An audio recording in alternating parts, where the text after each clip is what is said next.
Welcome to our first Hardware Massive webinar. Really appreciate everyone coming out here from across the globe. I know we got a few people from the West Coast, maybe a couple people from China, maybe people from Europe. You guys are up late over there, but I do appreciate everyone coming out and taking the time to spend the next 30 minutes to 45 minutes here, and a wonderful presentation we have for you from our wonderful host, Todd from Market Scale. So I'm going to go ahead and give Todd the floor here a little bit to go ahead and kind of introduce himself to everyone and give a kind of brief overview of what the presentation is going to be, and then I'll give him the floor. And just let everybody know that if you do have a question, just type it in the chat box up there, and we'll make sure to get to it at the end of the live Q&A. But if it's a direct question that you would like to have answered in the moment, we'll make sure to try to answer that. If not, make sure to we'll just hold it till the end of the presentation. So without further ado, I'll let the floor go to you, Todd. Great.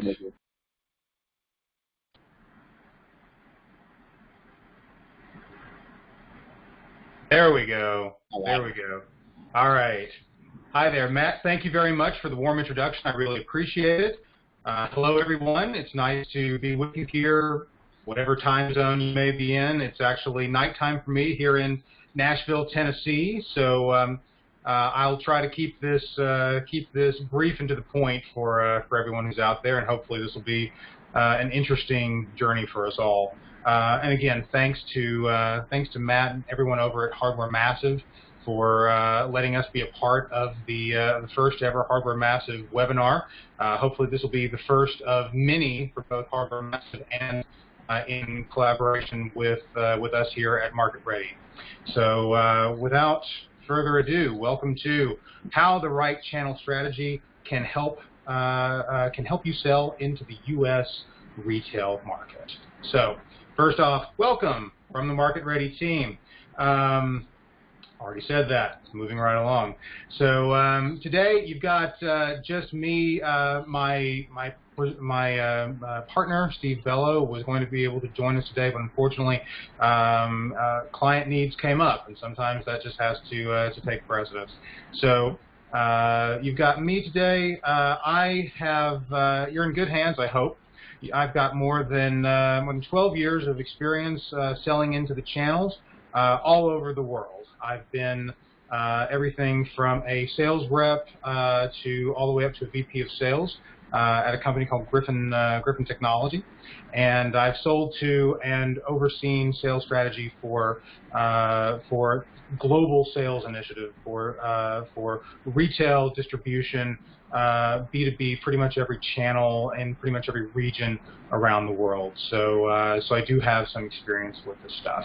I don't pretend to know everything, so you may come up with some really good questions that I don't have answers to, and if so, I'll do my best to either come up with an answer for you or make something up that sounds really good. No, I kid.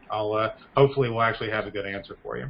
Oh, and speaking of that, as Matt mentioned, if you do have a question during the presentation, please don't hesitate. Go ahead and send a chat to Matt. He'll be watching the questions. He'll be moderating. So if there's any questions, feel free to send those in. He'll ask me. I'll stop and give the answer if I can. And then we'll also have a Q&A time at the end as well. So let's dive right into it. What is a channel strategy? Let's define what we're talking about here. This is a big topic. This is something that it's going to take a long time to go over, way more than the 45 minutes or an hour that we have scheduled for this. And there's no one big answer to everything. Channel strategy is very specific. Channel strategy is very broad, and it's unique to you, your product, your particular company, and your goals and your desires. So what we're really going to be talking a lot about today is really more what it is, how you can define it, the questions you need to ask yourself when you're defining your channel strategy. And there's never just one. There's always plans change, things shift, the markets shift. So your channel strategy can and should evolve over time. So don't feel bad if you have to change things along the way.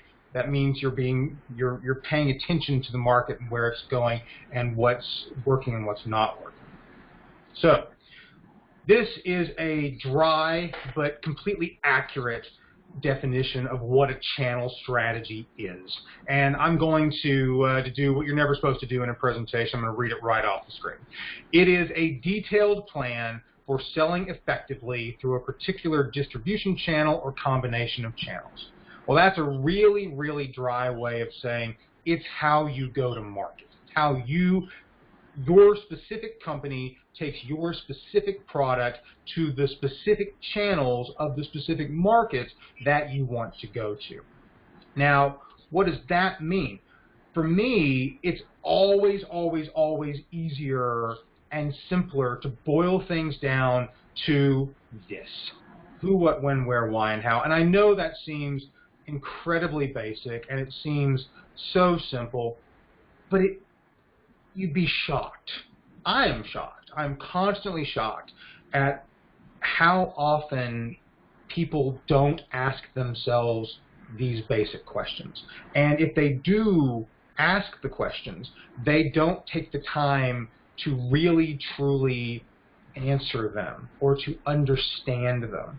And a lot of times when we run into problems at companies, or when we run into problems at companies we've been at in the past, or with companies that we partner with or client with, it can really almost always be traced back to not having solid answers or not having asked these basic questions.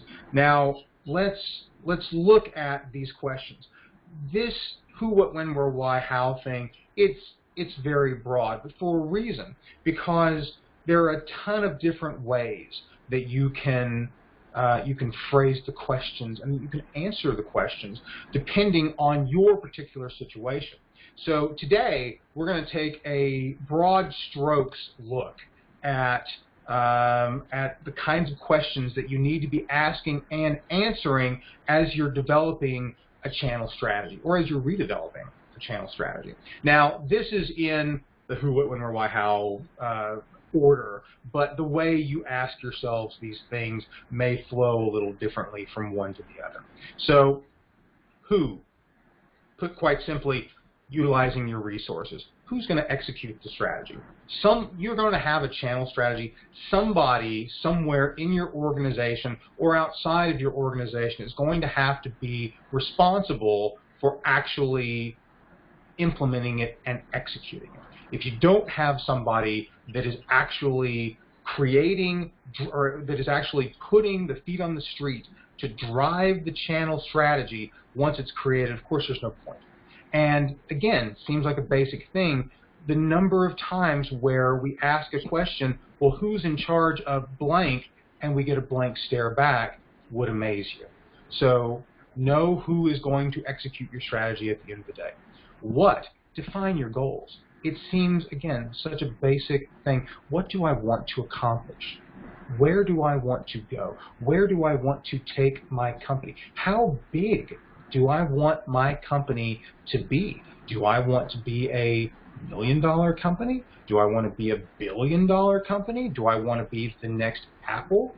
How you define those initial broad goals will be very, very important to how you answer a lot of the rest of the questions. Because what I would advise someone to do if you want to be a $10 million company is very, very, very different than what I'm going to advise you if you want to be the next Fortune 100 company. It's a huge difference, and you have to think about it that way. But you have to define those goals up front. And the number of times that we talk to a client, potential client, and they say, well, you know, we developed a great product, and we got a lot of support, and we crowdfunded it, and we have this venture capital funding, and now we've prototyped our product, we have our pilot run, and now we don't know what to do. We don't know where to go, because they didn't define what they wanted to do beyond, I want to build a product. Building the product is important, but it's the first step. You've got to sell it. When? Timing is everything. Can you deliver? When can you deliver? And does that work for the channel? Now, we'll talk more about what that means here in a little bit, but know that when you're ready with a product, might not be the exact same time that the channel is ready for your product, or vice versa. Where? Where should I sell? Which channel or channels are best to reach my customers? We'll talk more about that. We'll talk in detail about that here in a minute, because that's another important one that people don't really think about a lot. Why? Telling the story. I'm a huge proponent of the idea that he who has the best story wins. You have to be able to tell the story of why your particular product is the best fit for that channel if you're going to have a chance, any hope at all, actually, of being able to sell it into that channel. And how? Going to market. How am I going to execute the strategy? Knowing what it is, knowing who's doing it, knowing all these other things are nothing if you don't actually have a solid plan in place for how am I going to execute the strategy to not only go to market, but to make my product a success when it's there. So, now we don't have time to focus on every single aspect of every single bit of this. So we're going to pick a few of these key points and really dig more into those in particular. Starting with where, selecting your channels. So, going to market. What are the channels? When we say the channels, what are we talking about? Now, I know that everybody loves retail, and we're here to talk about retail, and retail is very important. Where you see retail, it's very in your face. But there's lots and lots of ways to go to market. There's lots of different channels, and we're going to focus on some of the biggies because I want you to understand kind of where things are, especially from a consumer product or consumer technology product perspective, and how you want to get those into the hands of your particular customers. Now, which ones you're going to choose, and notice I said ones, it doesn't necessarily have to be just one. You can pick a lot of these, and sometimes they really do overlap a lot and mix and match, are very dependent on your particular product needs, your company needs, and the goals that you've defined. See, I'm already tying it back. See? All right, so let's start out with, we'll go through every single one of these just real quick. First up, retail. What is retail? Retail is what we all know and love. It's physical brick and mortar stores. It's, I'm going to Apple, I'm going to Target, I'm going to Walmart, I'm going to Best Buy, I'm going to the Westfield Mall to go get a churro and some tennis shoes. It's where we're used to shopping. It's where we're used to getting our stuff. And it's a unique channel. Everyone wants to be in it, and I get it. I really do get it. There is a great high that comes from walking into a store and seeing your product on the shelves, or being able to tell your friends and family or your backers and investors, hey, look at the picture of this product that I got into Best Buy or to the Apple store. It's a big high, and it means a lot. At the same time, have no delusions. It is exceptionally competitive. It is very, very difficult to manage correctly, even more difficult to manage profitably. I don't say that to turn you off of retail. Retail is great. But for as much as you may think that retail is difficult, multiply that by a factor of 10. And that's how difficult it really is. It's very hard. And on top of that, the retail sector by itself, in and of itself right now, is undergoing a huge and dramatic shift. You're seeing all over the place that there are retailers that have been around for decades, if not hundreds of years are going out of business left and right these days.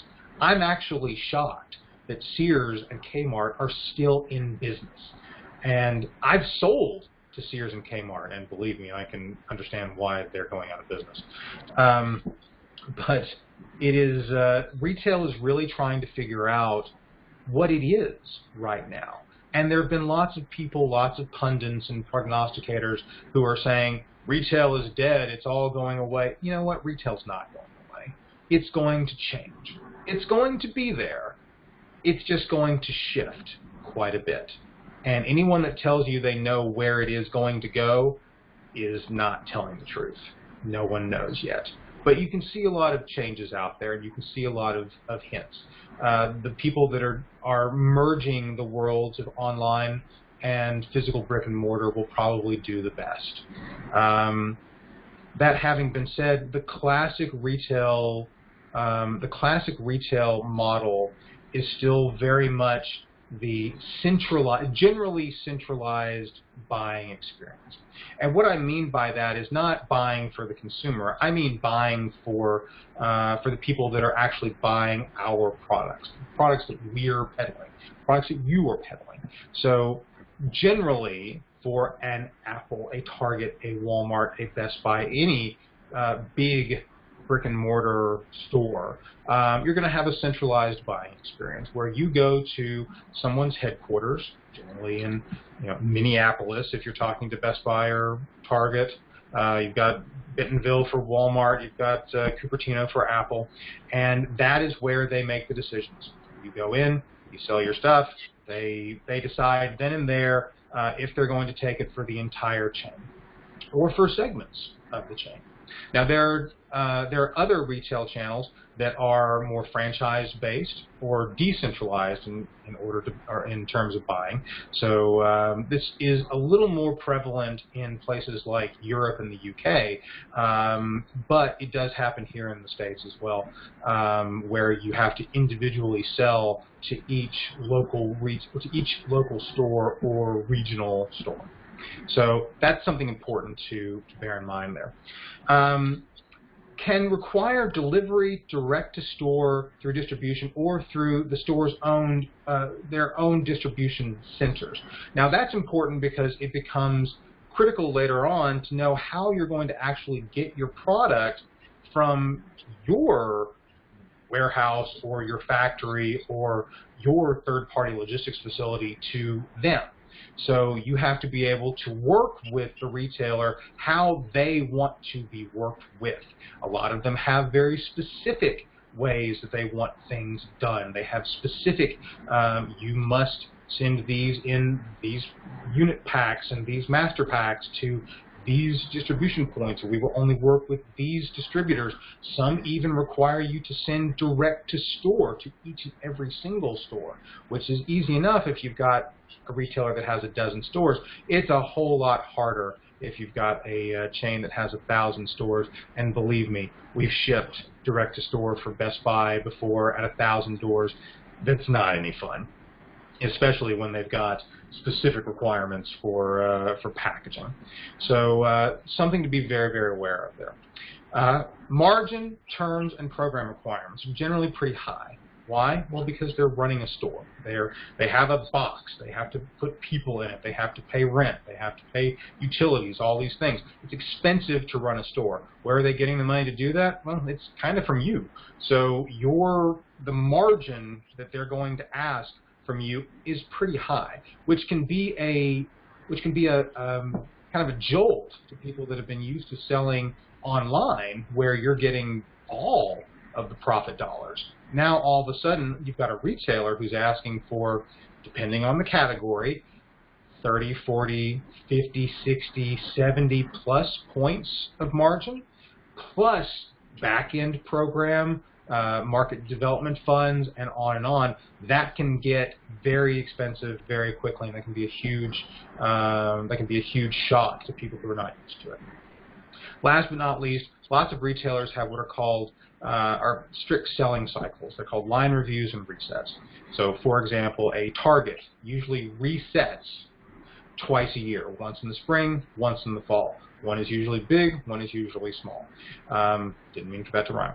But what that means is that if you want to sell your product to Target in the fall reset, you have to pitch it to them in the spring. And there's all sorts of stuff that has to happen between point A and point B. So that's what I was saying earlier about timing. They're also very specific about when product has to be there and available to ship, to get to stores, and to be on shelves for their specific resets. If you miss them, there are huge fines, and you're probably going to be out of luck and never getting to sell them again. So, retail overview. Next one, B2B, business to business. Now, I bring this one up because a lot of entrepreneurs, a lot of founders of startups tend not to think about B2B when they're thinking about the channel. Generally, just because of the lack of knowledge of it. What do I mean by B2B? I mean sales conducted directly to another business or entity rather than an end consumer. So businesses are consumers too. So all the companies that are out there that need to buy their whatevers. I mean, there's a reason Staples exists. People need toner. They need office supplies. They need these things. They also need tech products too. They also need consumer products. They use these things just exactly like you and I use these things. Some of them use a whole hell of a lot of them. And there are various different verticals for this market, some of which are listed here: government, healthcare, enterprise, small and medium business, education, both K through 12 and higher ed. There are lots and lots of different verticals, military, all sorts of different things, and they all have their own very specific buying needs, their own very specific requirements, and their own very specific pros and cons. They're generally bid-based, so instead of retail, which is 100% sell-through based, which we'll talk about in a little bit. It's much more bid-based in terms of I have a customer who has a need, and that need is for 1,000 units of blank. Can you help me provide them with this? And there tend to be primary conduits for this. They're called NSPs, or National Solution Providers. They used to be called DMRs, and honestly, I forget off the top of my head what that stands for, but they don't like being called that anymore. I got slapped around a couple of times because I weren't calling them National Solution Providers, so I'm trying to make sure I say that now. But they're places you might have heard of. CDW, Zones, SHI, Insight. These are some pretty big ones, and a lot of people buy a lot of products through them. It's generally not as sexy as retail sales because you can't really point at something to your friends and say, hey, look, it's over there. But it can also be so much simpler and easier to deal with because they tend to tell you what they want, what they need, and whereas retail can be very much a game, B2B, they're pretty direct in telling you, hey, I've got a customer who needs X. Can you supply it to me, yes or no? And it's a lot easier to work with sometimes. Wireless. Now, technically, wireless is also retail, but I break it out because it tends to operate fairly differently than straight up retail stores that we're used to. By wireless, I mean carrier stores, stores dedicated to the sales of phones and services and the minutes and data. It's your AT&T store, it's your Verizon store, it's your T-Mobile, Sprint stores, things like that. And those are the big four. And there's a lot of different other regional carriers and independent dealers and things like that. But those are the big guys. They tend to be split fairly evenly between corporate-owned and dealer-owned stores. So you generally have your AT&T store, and then you have your AT&T authorized reseller store. They've been trying to make them look more like one another, so that you walk into it's very difficult now to walk into a Verizon authorized reseller store, for example, and realize that you're in an authorized reseller rather than a corporate-owned store. And it really depends on the carrier as to whether or not you're dealing with the carrier or whether you're dealing with the independent dealer. So certain carriers, certain dealers have lots of latitude. The dealer can buy kind of whatever they feel like, and they can stock whatever they want. Others are told very specifically by corporate, no, you're gonna buy this. My corporate stores are stocking these products. You're going to stock these products. So it kind of depends, depending on which carrier you're dealing with. They can be extremely lucrative. I mean, there are a ridiculous number of customers that go through these stores on a daily and weekly basis, and they move a lot of product. I mean a whole lot of product.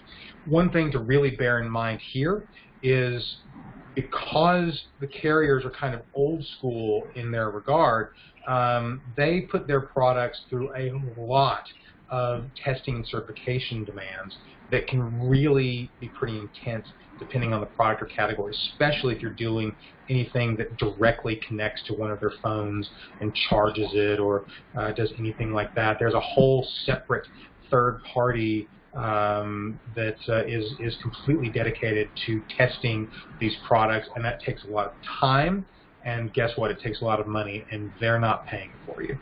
You're paying it. So stuff to bear in mind for that. Online, you all know about online, right? Every new startup starts out in online because it's simple, it's fast, it's easy, you can set it up overnight. There's a very low barrier to entry online. Of course, these days it's largely dominated by Amazon. They are the 800-pound gorilla in the room. It's also, as you're all probably very well aware, unbelievably competitive, and it's cutthroat. For the exact same reason that you're getting online is why the people who have your product at half the price are going to have it online as well, because it's simple and easy to be able to get it up there. Same thing for counterfeiters. Now, I know that it's a whole nother conversation, but if you're dealing with consumer products, especially consumer products online, and you reach any degree of success whatsoever, I practically guarantee you're going to be counterfeited at some point. It's going to happen. The supply chain is just too easy to be able to make knockoff products these days, and online is where they show up, and that can damage your brand. So that's why I put here that they're watched, Amazon in particular, of course, watched very closely by retailers for pricing and exclusivity violations. So, for example, if you get into Apple by the luck of the draw and they love your product and they say, great, I'll take your product, I'd love to have that, but at the same time, I want exclusivity of this. You're going to probably say, great, I would love to be in your store, Mr. Apple, and I will absolutely give you exclusivity, and then you accidentally give a master pack of your product to another reseller who puts it online. Apple's probably going to see that, and they're going to come yelling at you over A, why your product is online, B, why you're violating their exclusivity, and C, why it's showing up at the same price that they're paying for it. Those are painful conversations to have. So online has to be dealt with very carefully as a channel, which is also why I put down here, it's where your pricing strategy will go to die if you don't control it carefully, and that is a whole other conversation about creating and developing minimum advertised pricing programs, as well as all sorts of authorized reseller programs. It's just a huge, giant pain, but that will be the subject of a whole other webinar. And last but not least, distribution. So distribution is very simply, it's a way to get stuff from point A to point B. I used to have a boss that called distributors nothing more than a bank and a warehouse. Well, they're a little bit more than that, although they are definitely a bank and a warehouse.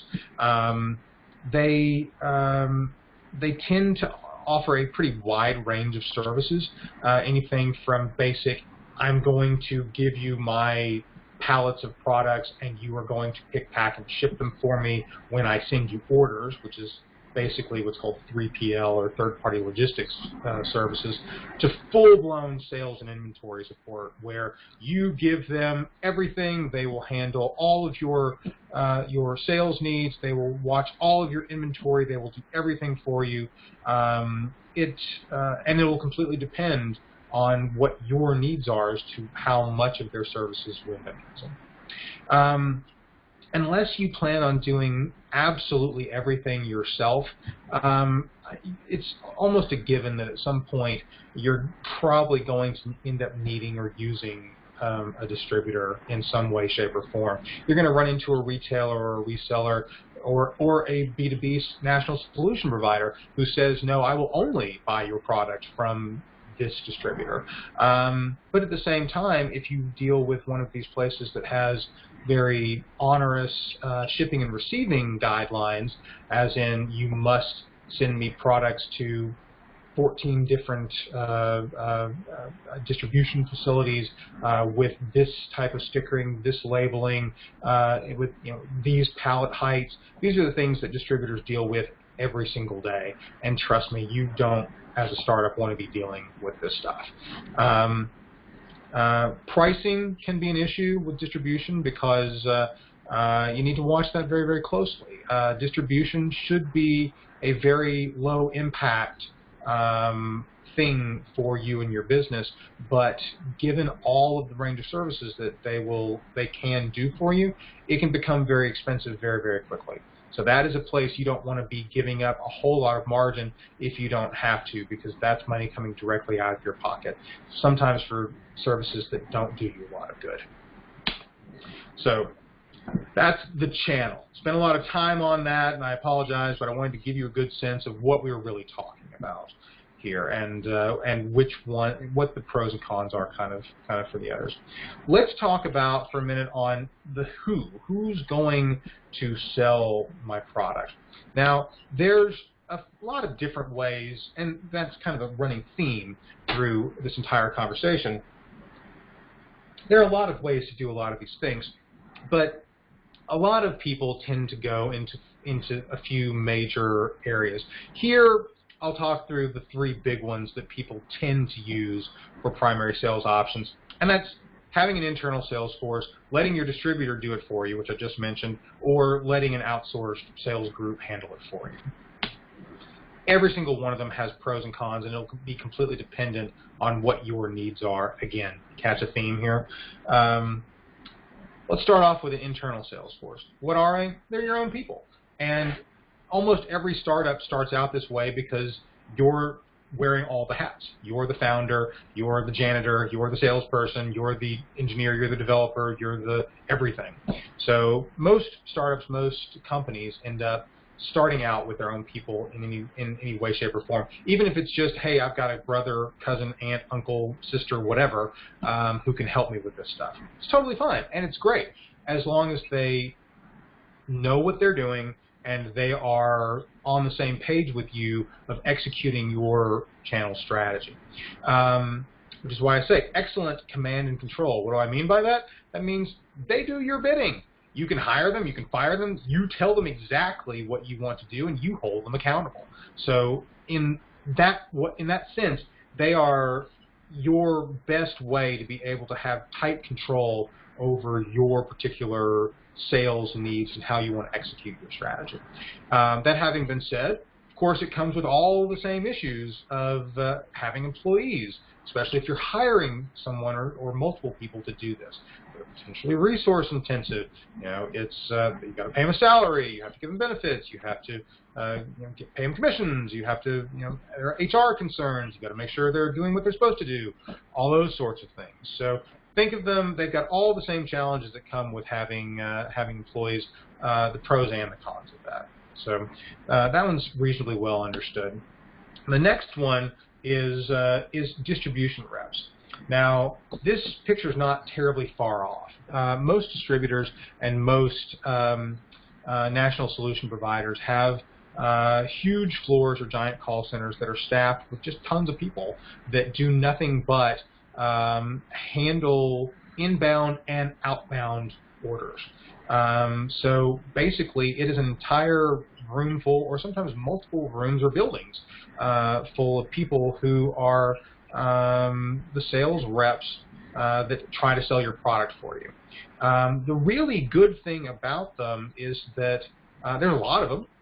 There's you never have to really worry about the numbers. You can certainly get a lot of people working for you in that regard, and they tend to be very well connected in their channels.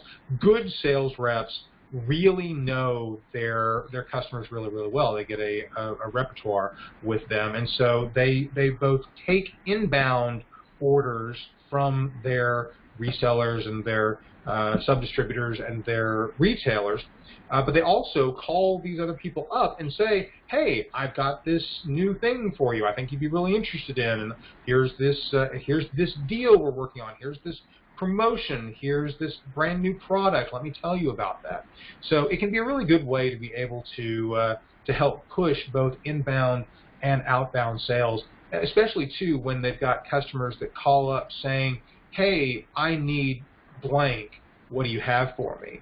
Well, if you've been talking to these sales reps and their bosses and doing floor days and working with these people, they're thinking of you. They're thinking of your product.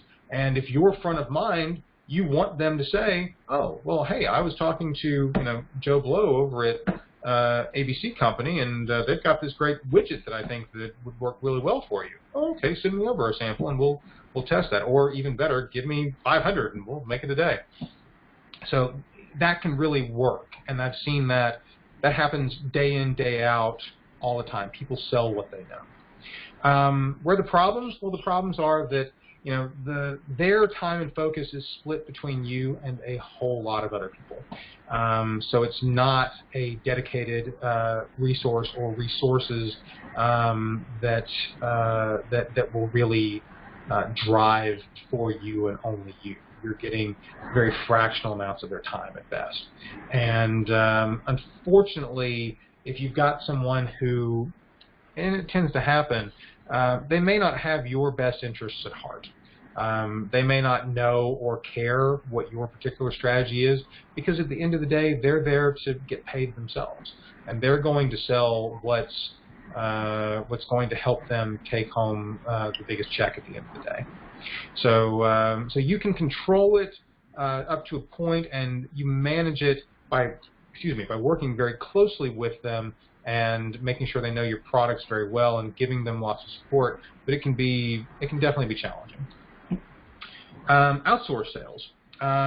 These are outside salespeople or groups or resources of any kind that you bring on board to augment or replace even your own. Full disclosure, this is what I do. This is what Market Ready does. We act as outsourced sales for certain clients, and for certain clients it works out really, really well. And for other clients, it's not the best option for them. So I'm not going to sit here and give you the hard pitch that yay, raw, outsource sales is the way to go, because it could work for you, and it might work and it might not. It is, again, dependent on your needs and your requirements.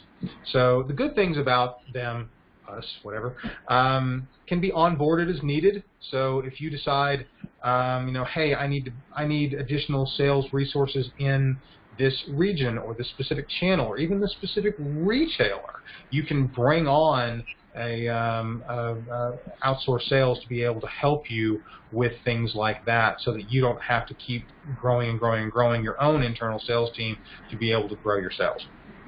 So that can be a really nice way to be able to handle that. Or if you're, as several of our clients have told us over the years, hey, we're not salespeople. We're engineers. We're developers. We don't do sales. Can you just go make this happen for us? Or can you build a sales team for me? Sure, we can absolutely do that. And other outsourced salespeople can do things like that as well. So it can be very beneficial on ad hoc or as needed resource requirements.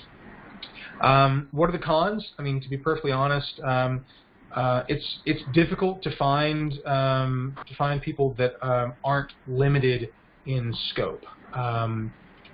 Particularly rep groups, manufacturers representatives or rep firms, lots of different ways they're called. They generally are pretty limited in scope.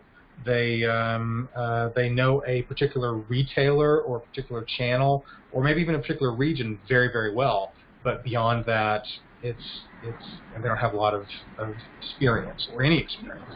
So it can be challenging to have to bring on, say, a rep group to handle Best Buy and Target in Minneapolis, and then bring on another rep group to handle Walmart in Bentonville, and another one to handle the West Coast accounts. It can get challenging and expensive quickly. Now it works. You can make it work, but it's just something to be aware of. And something else to be aware of too, and we've seen this crop up from time to time. You want to be really careful too when you're dealing with outsourced sales about people that conflict of interest can be a real issue. We have to be very careful. Our team does here at Market Ready to make sure that when we bring on a client, we don't deal with any other clients that do anything remotely close to what that client is doing.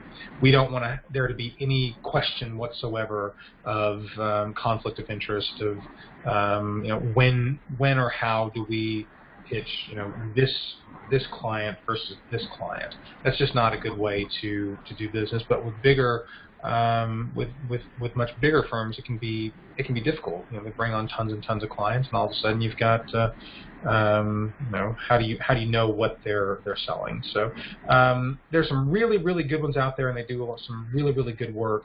But you do have to be careful about stuff like that. So that's my 2 cents on that. So let's see here. Why? Let's move on to why. And I'm gonna specifically talk about competitive information and market data. This is actually a topic that's pretty near and dear to my heart. And even though I've been talking way too much, and I'm running out of time here, I do want to hit on a few things here because it is very, very important. Because I can't scream this enough. The more information or data that you have, the better story you can tell. I said it at the beginning, I'll say it again. He who has the best story wins. That is what sales is all about. The better story that you can tell, the better chance you're going to actually be able to talk somebody into buying your product, or at the very least getting them to listen to you. It's extremely important. And if the buyer's actually listening to you, there's a pretty good chance they might actually buy your product. I could tell you stories, which I won't bore you with, of over the years. I have been flabbergasted at the number of times that we have won deals, that we have won business, new pegs, new stores, new retailers, from just having the data, knowing truly what you're talking about. Now, what do I mean by that? So here's a good example. What is the market for your product? You have to become the expert on not just your product, but the market for your product. You have to know everything about the market you're trying to sell your product into. Because the better educated you are about that market, the easier it's going to be to convince somebody to actually buy your product. How big is your market? Most people don't know. Is it growing in size? Is it declining in size? Who are the biggest players? Who are your competitors in this space? What are the trends in the market? Are particular, if it's phone cases, are rugged cases increasing? Are they declining? Are fashion cases with sparkles increasing, declining? What are the trends? Where does it look over time? What are the ASPs, the average selling prices of the products? Are they on trend? Are they flat? Are they up? Are they down? Where are things headed? Where have they been? What's missing? And where does your product fit into all of this? Help the buyer learn. Buyers are people, they are very busy people, the more you can help educate them about their own market, about their own consumers, about their own channel and their own categories, you're going to look like a hero, because that buyer is going to take that information that you provide them, and they're going to use that up the chain to make themselves look better and to make themselves look smart. You want this to happen. You want this to be a thing, because if they're doing that, they're going to come back to you when they need more help if you made them look good in front of their bosses. And they're going to be much more inclined to buy your stuff. This is just basic human nature at play there. But you've also made yourself the expert in that space to that buyer. Make yourself more knowledgeable, and that will help you succeed in selling into whatever channel you are trying to sell it into. I cannot stress that enough. Next up, the competition. Do you know what your competitors are doing? If you don't, you will fail. You ignore what your competitors are doing to your detriment. You have to know everything about them, because the good ones are learning about you. They know what you're doing. They know where you're selling and where you're not. They know who you're talking to. And I know this because that's what I track. I look and see where I've done this over my entire career. Check and see who's where are they up, where are they down, all that market data we were talking about a minute ago. You have to know, where are your competitors, what are they doing right? What are they doing wrong? Where are they strong in the market? Where are they weak? Where are they not? What can you take away from that? What are they learning from you? These are all things you have to figure out, because there's no shame in taking great ideas that are working for a competitor and using them yourself. It just works. It's very helpful, and the more you know about them, the better you'll be able to exploit their weaknesses. And I know that we tend to trend this as kind of this almost warlike battling the competition. It's because it is. At the end of the day, shelf space is limited. Retailers are shrinking. Retail space is shrinking. There's less and less of all of it to go around. If you want to win more and more these days, somebody else has to lose. You don't want it to be you. You want it to be the other person. It's just the reality of the situation. So know what your competitors are doing. Learn as much about them as you know about your own product, and as much as you know about the market. Now, one thing I didn't put on here that I need to be very clear about: never, ever, ever badmouth your competition. Never, ever do that. These are small industries. People get around. You never know who's going to be in the next place, and you do not want to be known as that person or that company who talks smack about somebody else. Always take the high road. That's where the money is. Low road is a wonderful way to lead to failure. Always take the high road. Who's buying your product? Amazes me. The number of times that people don't know. They don't know who is your customer.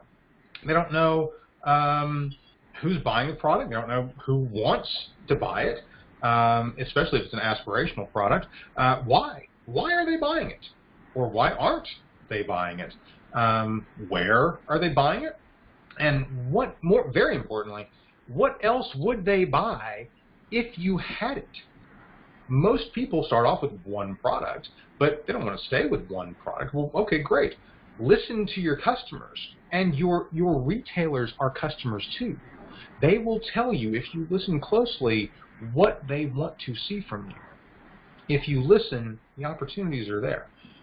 Their customers are your lifeblood. If you're not paying attention to them, they're not going to stick around. They're going to go to the person or the company that is listening to them.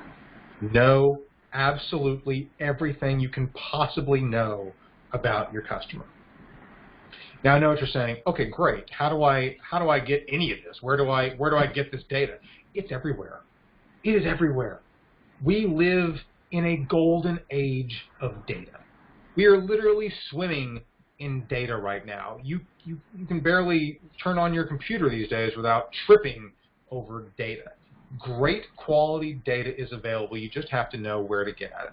Now, there's a few different ways to get at it. You can buy it, you can find it, or you can collect it. Buying it, if you've got the money, is a wonderful route to go down.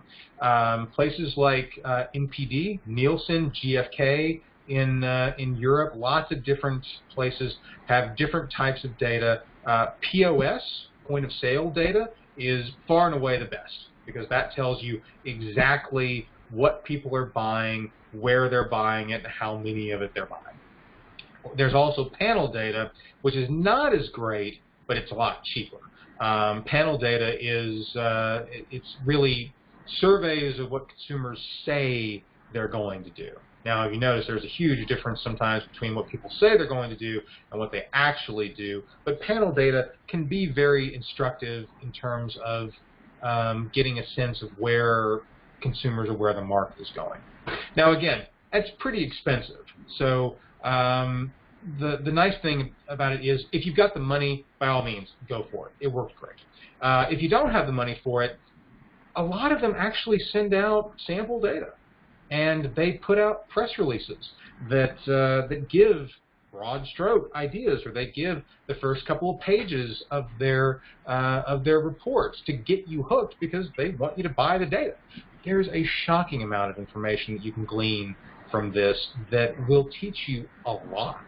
I mean, a lot about all the things we've been talking about: the markets, the retailers, trends, your competitors, all these things, and they're just a Google search away. I can learn in 10 minutes. You can learn in 10 minutes more about a market just by searching through the back archives of press releases from NPD or Nielsen. Then you'd be shocked. You'd be absolutely shocked. So dig for it. Look for it. It's worth your time. It is very, very good information. Collect it. Do it yourself. If you're crowdfunding, places like Indiegogo and Kickstarter give you tons of information about your customers. You learn a lot about these people. Surveys. If you've got a product that you're testing or beta testing, or that you already have customers for, talk to your customers. Ask your customers. Registrations. If you ask your people to register a product, or if you have an app component they need to sign up for, you can incentivize your customers to give you more information about themselves. Now, it's worth it for you to give them a discount on purchase of blank, or a free widget, or a this, that, or the other. Be creative. Look and see what other people are doing. Figure out what you can afford to do, and incentivize your customers to tell you about themselves, because we live in the golden age of social media. People want to talk about themselves. People want to share information about themselves. And if there's something that they can, people do it for nothing. But if they can get something out of it, if they feel they can get something of value out of it, they'll give you even more information. So go do it yourself. You can find lots of great information out there. Use it to your advantage. So that's what I'll say about data. And my last point to round us out here: how. Sell-in is nothing. Sell-through is everything. What do I mean by that? Let's define sell-in versus sell-through. If you've been lucky enough to be able to get a meeting and to go well with a buyer, retailer, whoever, and they've said, yes, I will buy your product. Here's a purchase order. I need 1,000 units, and I need them in a month. Most people pop the champagne at that point and say, woohoo, we got a product in, that's fantastic. Okay, that is sell-in. That's the inventory that retailer, reseller, or distributor bought from you in order to have your product in stock. It's also called channel inventory, because that is literally your inventory that is now sitting in the channel rather than at your warehouse.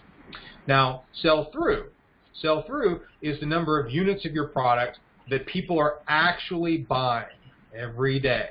And this is usually reported to you through your retailer or through your distributor in a report that you get, usually weekly, but it could be daily, could be monthly, could be bi-monthly, whatever, depending on the retailer. But sell in is the inventory that you sell into the distributor or to the retailer. Sell through is people that are actually the units that people are actually picking off the shelf, putting in their shopping cart, and walking out the door with. Now, why is that important?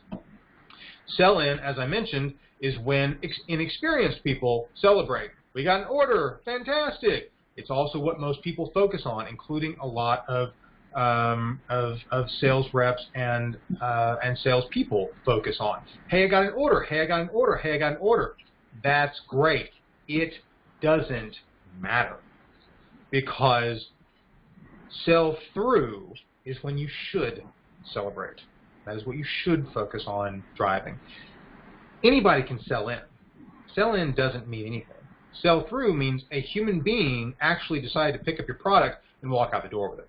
Pay their hard-earned dollars and put their money down in cash or credit card or whatever and walk out the door with it. That means a human being now has your product in their hands, and they're probably going to use it. They could send it back if they don't like it, but more than likely, they're probably going to keep it. That is what you want. That is why you built the product in the first place. Sell-in is important and necessary, but it is just the first step. As I say here, it is no good at all unless the product also sells through. If your product doesn't sell through, it is coming back. Let me reiterate that. If your product sits on a store shelf and collects dust and doesn't sell through, they will send it back to you. That is a promise. That is a straight up guarantee. That is why it doesn't matter how much inventory you have in the channel. If people are not buying it, you can keep selling in as much as you want. It will just come home. Not to mention the fact that that channel inventory becomes capital of yours that you have spent, paid to the factory, paid to distributors, paid to logistics firms to ship it from probably the Far East, to ship it from your facility to their facility, and is just sitting there. That is working capital that is tied up, that you no longer have access to, that you can't touch because it's literally just waiting. You have, for all intents and purposes, loaned somebody money in the form of product.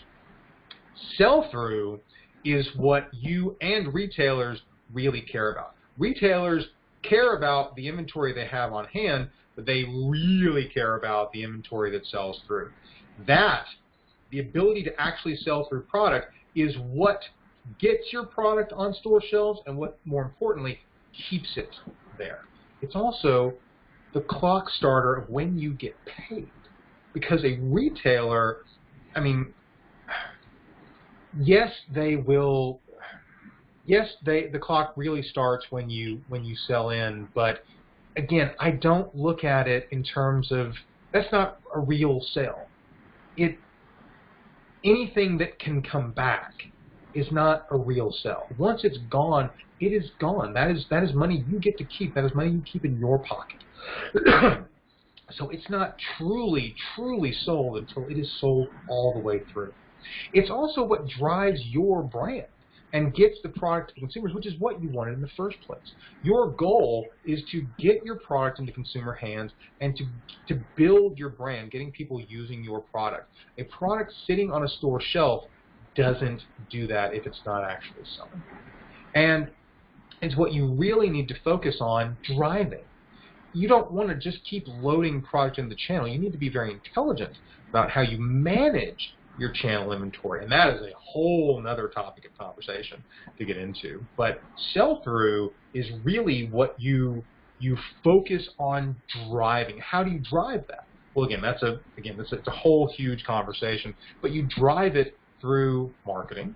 You drive it through promotions. You drive it through data analytics. You drive it by watching your reports, working with your retailers, making sure that stores that are running out of stock are staying in stock, working with them to make sure that stores that have run out of stock are getting effectively restocked, making sure that if particular regions are selling product better than other regions, that more inventory is heading to the regions where things are selling well versus things that are not, making sure that inventory is getting to the channel or into the individual stores as quickly as possible, onto shelves as quickly as possible. There's a lot to it. But that is where sales effort needs to be focused, because if your product is selling through, they're going to want to buy more from you.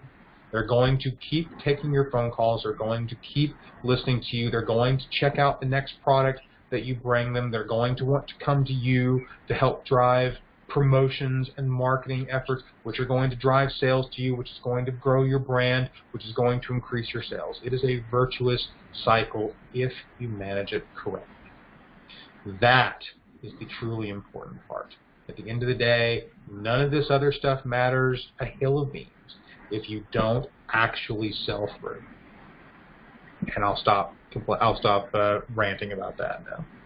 So I have taken up exactly an hour of everyone's time, and hopefully there's still one or two of you still out there. So I hope this has been somewhat questions.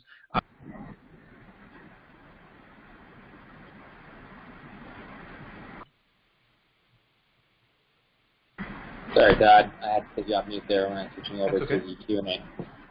But if anybody has any questions right now, this is the time to go ahead and just type it in the little chat box. And yeah, so if anybody has any questions right now, go ahead and ask away. If not, I can start out with a question. Okay. You know, I can get the train rolling if you like. Yeah, so I'm just going to go back from the beginning. Actually, no, Ken's got a question here. Oh, okay. I'm going to go ahead and... I'm not sure if the question got put in the actual... Here we go.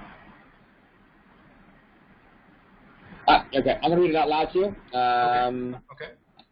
It looks like the question didn't come in, but another person has put another question in. Okay. That's Ken, you're there and you want to talk. Ken, can you hear us? Well, Ken? Yeah.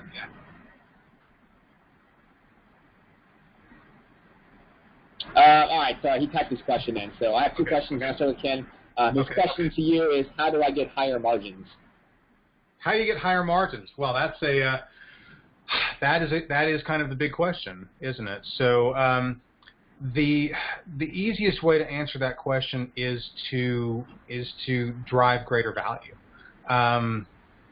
Sometimes, and I hate to say this, sometimes the answer is you can't, especially if it is a highly commoditized space. So if you're coming in with literally the exact same widget that everybody else has, and that they can get via private label, or that that has no differentiation whatsoever, you're probably not going to be able to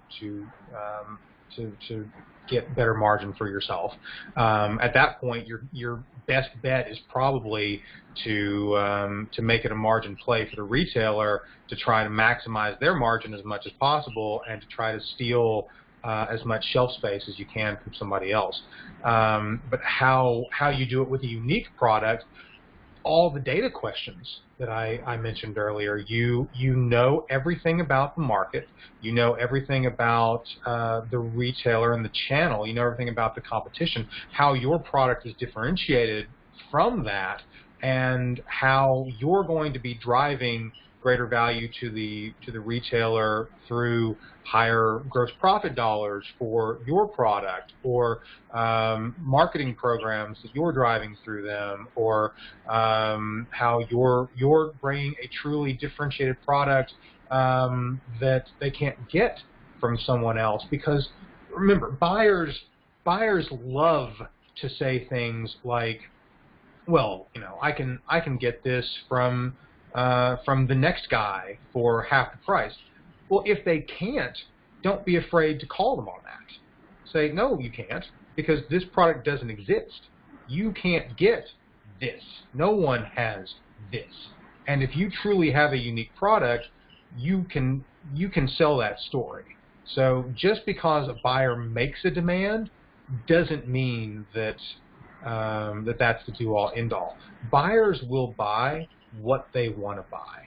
It's again kind of a silly-sounding thing, but for all the rules and all the margin requirements, everything, if a buyer is shown something compelling enough, they'll buy it, and they'll buy it at the price that works for you.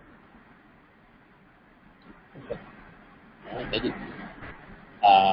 Cool. So it looks like there's a lot of people have a question on margins here. So second question came in from Graham. Okay. Hope I said your name right. But his question is, what is the range of margins you see required from different types of retail channels and distributors? Okay. Again, very dependent on a lot of different things, and it's completely dependent too on categories of products. So again, I mentioned I was at Griffin Technology for a long time, and we made cases, cables, chargers, things like that for iPods, iPhones, iPads, and you know, in that time, you know, you could see in all the different products that we made, you know, if it was a commodity product, as you know, a basic cable became, or a car charger became, or something like that. Especially, as I mentioned before, if it's something that that you can get lots of different places from lots of different people, the more commoditized it is, the more the margin requirement is going to be. I mean, we've seen as much as 70, 80, 90 point requirements from retailers on things like that. For truly unique products, it can be, you know, as low as, you know, 20, 30, 40 points. It depends. It depends on how much value you're driving. You know, more expensive products, especially in consumer electronics, tend to have lower margin requirements because you're driving higher gross profit dollars to the retailer. So if your product is, you know, $200 and you're offering, you know, 30 points of margin, you're still driving a heck of a lot more gross profit dollars than someone, you know, than them selling a car charger for $30, but at 70 points of margin. At the end of the day, you can't.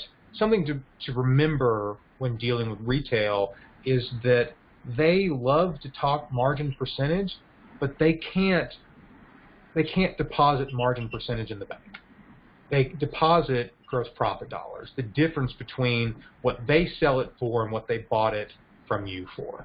So many times, if the margin percentage has not worked in my advantage, calling out the gross profit dollars that we're driving on the product works a lot better.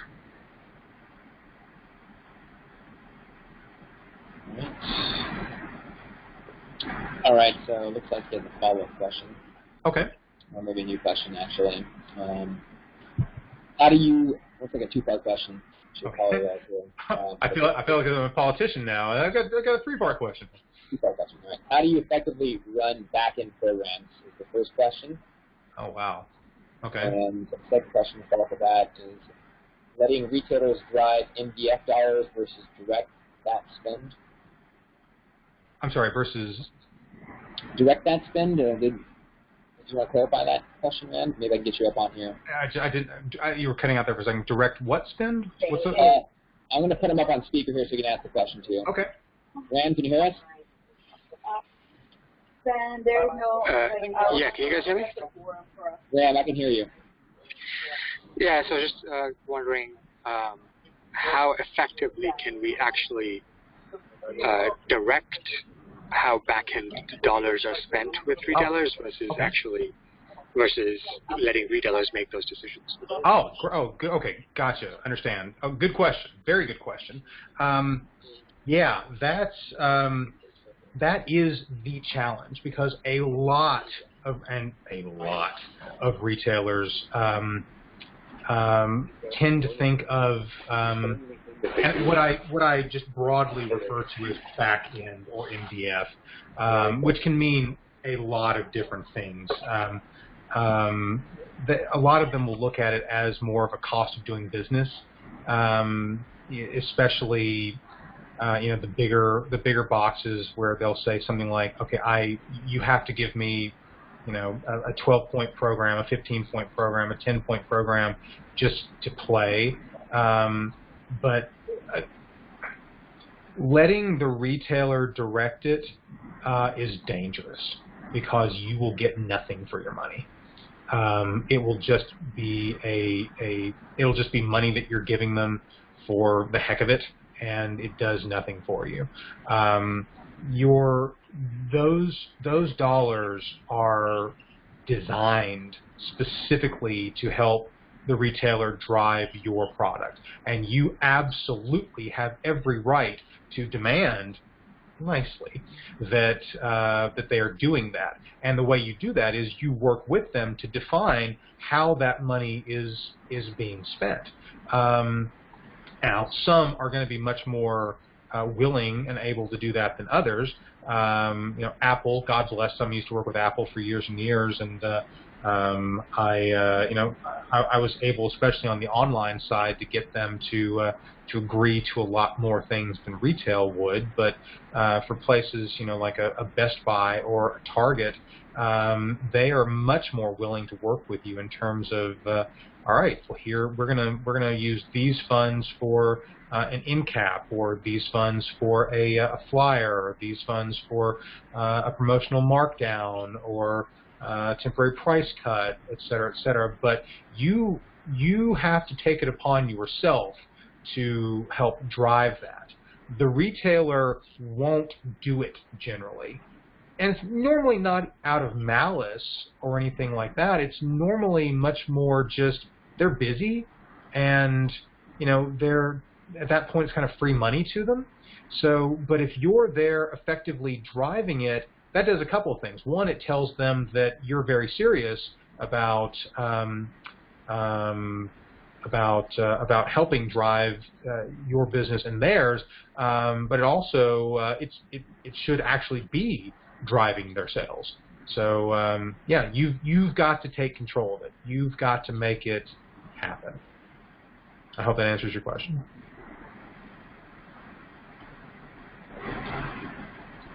Silence says yes. Yeah, I think he's back on mute though. So. Okay. What else do we have, Matt? Anything? Coming in. Yes, you answered this question. All right. So I got a question coming in from Nick here. Okay. Nick's question is, what is the best way to contact or form relationships with new buyers?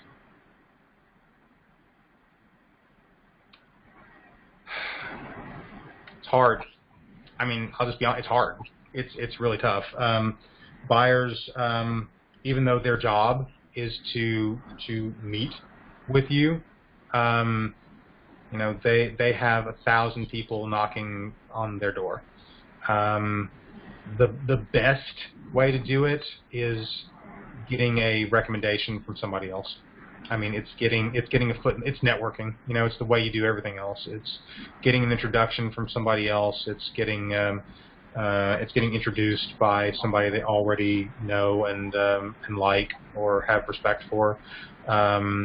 Although cold calling does work. I mean, it's hard and it's challenging, and it can be a soul-crushing experience sometimes because the sheer number of times where people just will not get back with you. But it can work. You've got to be creative about it sometimes. You have to be polite about it. You can't be overbearing.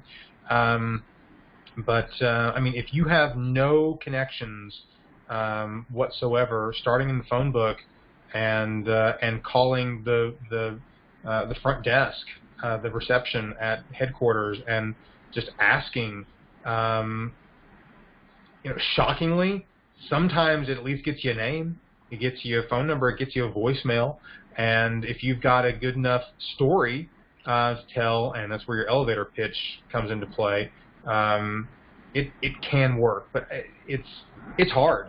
I mean, like I said, I've been doing this for a long time, and it's hard. Sometimes it's hard even getting the people that know and like you to pick up the phone and answer for you. But for new people, it can be tough. I wish I had a better answer for you than that.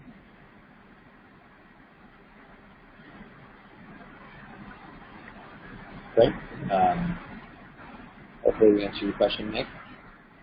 I'm sure it's not what he wanted to hear. It's not what I want to hear.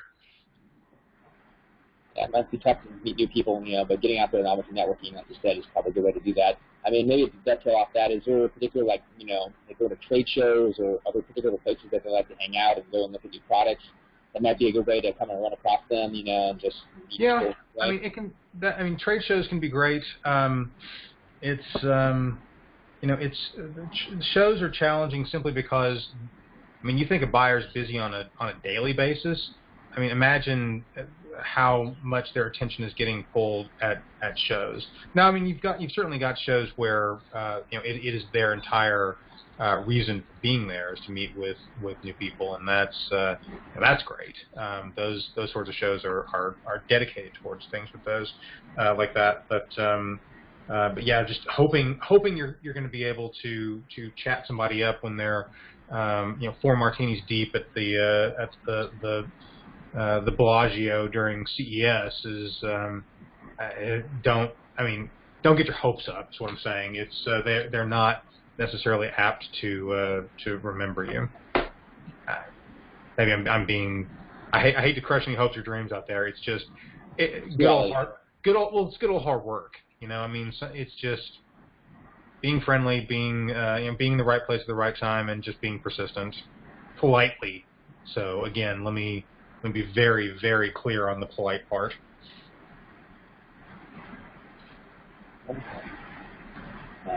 Anything else? Anybody else got any questions going on here? Like everyone has any questions left. Okay. All right. Well, then I think it's 9:17. I think we can probably wrap things up. Last thing before anybody drops off. I hope I haven't bored anybody too much. There is a lot more to learn. This is my soft pitch for hey, we can help. Market Ready is is something that we can. This is what we do. We know the stuff inside and out. So there are ways that we can help. If you have questions, if you need consulting services, sales experience, we do workshops like this, one-on-ones as well, roundtables for your companies. We have a lot of things that we can do for you. And if there's anything that we can help you with, that's my email right there. Simply Todd@getmarketready.com, and we'd love to hear from you. It's Todd at getmarketready.com.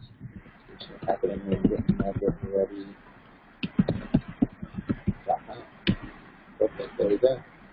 All right. Perfect. Nick says thank you to you, and thank you as well for coming out and spending your evening with us and shedding a lot of information on how to go to retail in the U.S. And I'm sure everyone here got some useful, insightful takeaways. And we look forward to hearing from you in the future here. And just let everybody know that this will eventually be uploaded and available at some point on the Hardware Master website. And you guys can re-access information at later points. And yeah, so if there's anything else, from you, Todd, on your end? Great. Everyone, thank you so much. We really appreciate it, and I hope it went. If you hated it, let me know. If you loved it, let everybody else know. That's all I ask. Ken says nice webinar, so. Good. One. Yay. That's one. So. All right. Thank you, everyone. Have a wonderful day, night, wherever it is for you. And Yoon also says great job to you as well. Excellent. Thank you, everyone. Thank you. All right, guys. Have a good evening or morning wherever you are, and until next time, we will chat then.